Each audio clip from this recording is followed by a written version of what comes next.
Well, this is gonna be a quick video. I'm not on a fishing trip today. I'm out on vacation, but I'm doing some fishing, and I figured this is probably what a lot of you normal recreational fishermen have to deal with if you want to go fishing while you're on vacation. So I got about an hour today. I'm out here underneath a bridge. It's not a secret place at all. You might even hear cars passing by as the video goes on. But I found a nice little pool here, deep pool in this river, and I think there's some trout in here. So let me show you what I'm gonna use to try and catch them. I'm sure a lot of you already know where I am, but for those of you who don't, I'm in Yosemite. It's one of California's 9 national parks.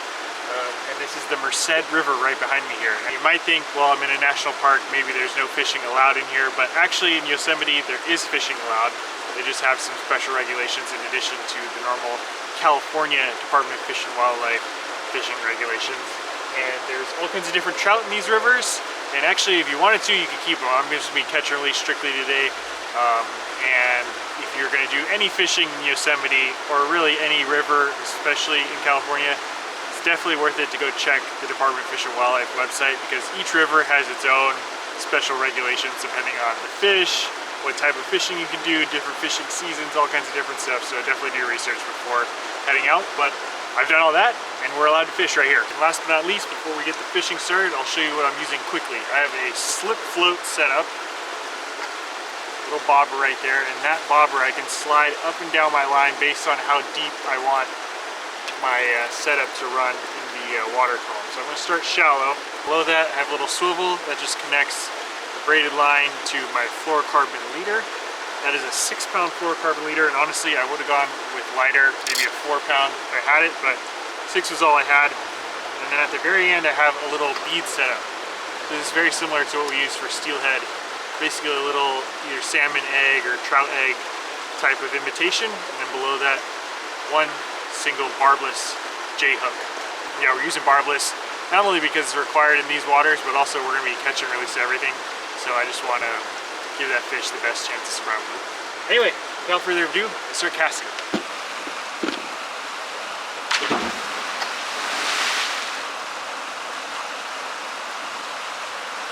I think a part of the bridge just fell off into the water. Not very reassuring. I thought for a second someone had jumped off the bridge into the water, but I think actually part of the bridge just fell off into the water. Hopefully it doesn't scare off any fish that might be in this little pool.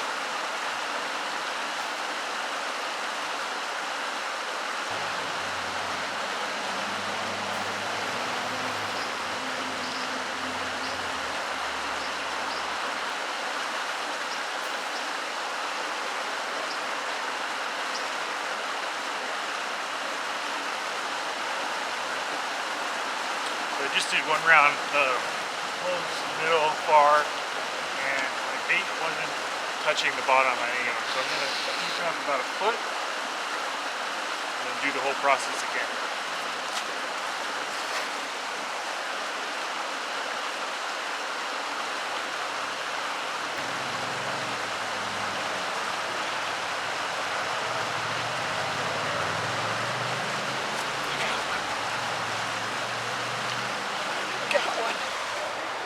Got one. Oh, got one. That net is definitely way too big for the fish that we're fishing for. Look at that guy. So these rainbow trout, I learned, are native to any river or stream under 4,000 feet of elevation. Just from all the, big rapids and waterfalls up above that, they're not able to get, they weren't able to get above that back in their natural state. And then since then, I'm not sure who, but someone has planted them up above 4,000 feet now. So there's some non-native planted strain, I guess, of rainbow trout that are up above that.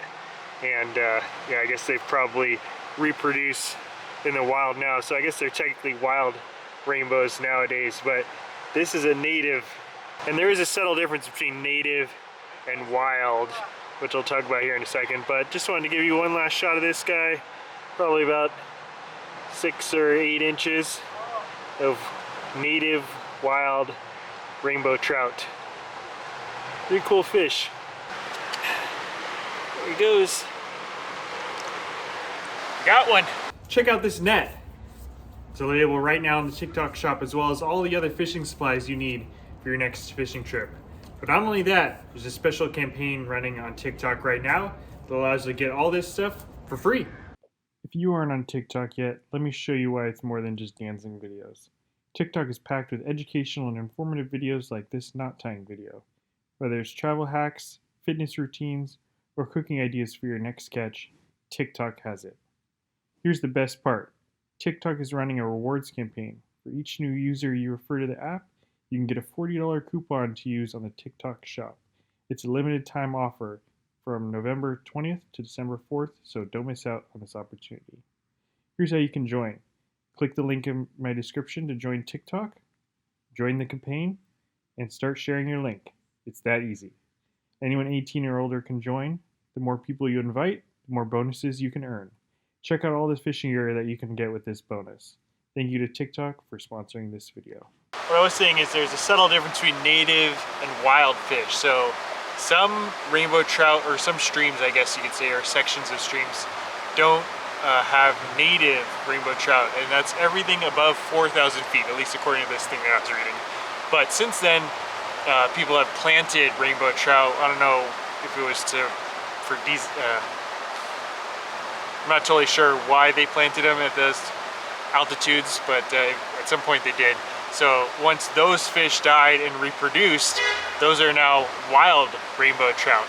So they would have never got there if it wasn't for human intervention, I guess you could say. But now that they've been there and they're not planting them there anymore, they have wild rainbow trout in those sections of the stream. And this section that I'm fishing right now is actually below 4,000 feet. So there's no real way, at least as far as I know, to tell whether it's a native rainbow trout or a wild rainbow trout. It could be both, I guess. But either way, I'm pretty sure that trout has been born, grew up, and lived its whole life in this section of stream without human movement, I guess, from a hatchery or anything like that. So pretty cool. Something that you don't see in a lot of the Bay Area local lakes. Yosemite National Park is located in the Sierra Nevada mountains. Established in 1890, it's California's oldest national park. It spans 1,100 square miles and has a plethora of wildlife, trees, granite cliffs, and a little bit of trout fishing. If you haven't been, I highly recommend checking it out. And on first glance, it might seem weird that these trout are eating their own eggs. But all trout, steelhead, salmon species, they all do that. And that's because they want to eliminate competition for their own babies. So if the more eggs they eat of other trout or salmon that have spawned, the less competition that once their fry are hatched, they'll have in this little section of the stream. So even though it sounds weird, kind of like cannibalistic, I guess you could say, all salmon, trout, steelhead all do that. And it's very common, whether you're using artificial eggs or actually real eggs. It's a very common method of catching fish in the river.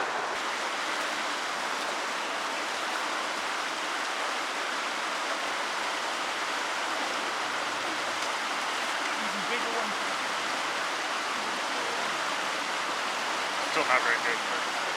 Come on in. Come on in. Come on in. Ugh. Got him. Got him. I got him.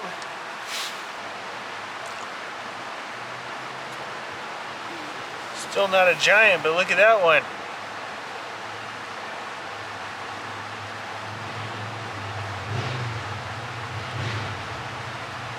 Pretty cool looking fish.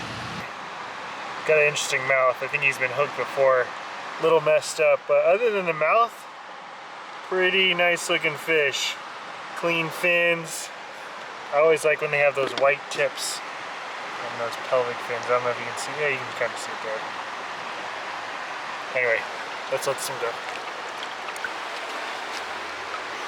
Oh, dropping my camera. Give him a second. There he goes. Pretty good. There was 2 of them in there at least. I'm sure there's more that we didn't catch, but anyway, another reason why I picked this deep pool is right now we have not had rain for the last, I don't know, 6-8 months, something like that. So this water is super, super clear.